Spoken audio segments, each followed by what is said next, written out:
What's up, guys? I'm going to take you on a little bit of a different tour around the fish room, and I'm going to call it my pothos, where they are at and how crazy they've grown in the fish room. Let's take a look around, show you what I've had to do to make sure they grow properly and keep growing. So jump right into this.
The downsides of having this much potho plants growing in your fish room at this rate is it can become a second job. I mean, just like here, you get dead leaves, brown ones and shriveled ones, and so you've got to take them off so the rest of the plant can thrive. So I can literally I'll spend 30 minutes or more in here just going around locating all the dead leaves and pulling them off, hanging them, trimming them down. A lot of times when you get like a bush like this on the back of your aquarium, you've got to be careful because, well, once pothos use all the water they need, they seep the water out of the leaves and they will drip. And so I've got to be very careful with where they're at with the electrical. I don't want water dripping into my power strips. My DIY pendant lighting, as you can see, they've even wrapped themselves around the chains, and water could drip down and go in there, and water and electricity, as we know, just don't mix. So I would have to say those are the three downsides of doing this. If you want to call it a downside, I absolutely love walking in here and this being my view of things, and all the different kinds of pothos that I've got in here. I've got peace lilies in here just blooming pretty flowers, as you can see here. These plants have never done better since I've created this environment for them. And you can just sit back in here with your feet up and enjoy the fish tanks and enjoy all these plants running around. It's like this. Every time I turn around, there's something new. Like I didn't even notice this till right now, and it's grown behind this 2x4, and I actually just snapped some of these off. That root's behind there. That's gonna have to be, probably just let it go, to be honest with you.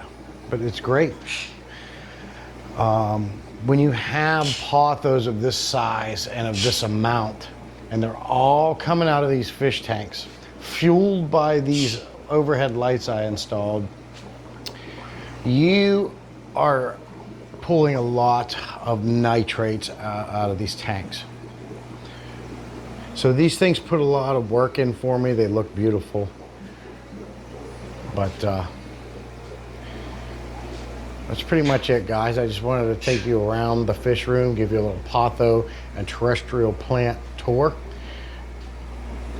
Tell you about the work. I know a lot of you guys grow these pothos too.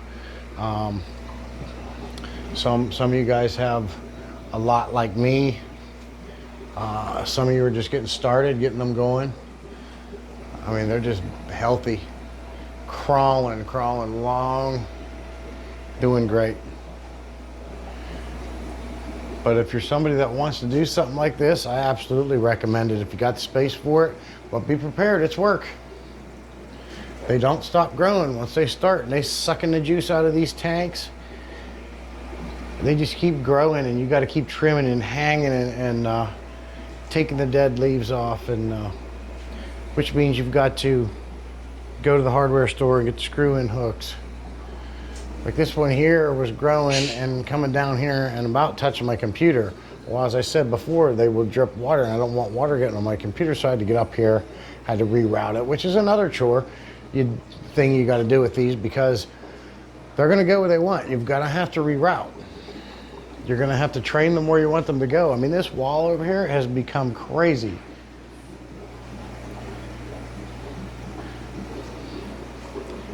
That's it. Let me know your thoughts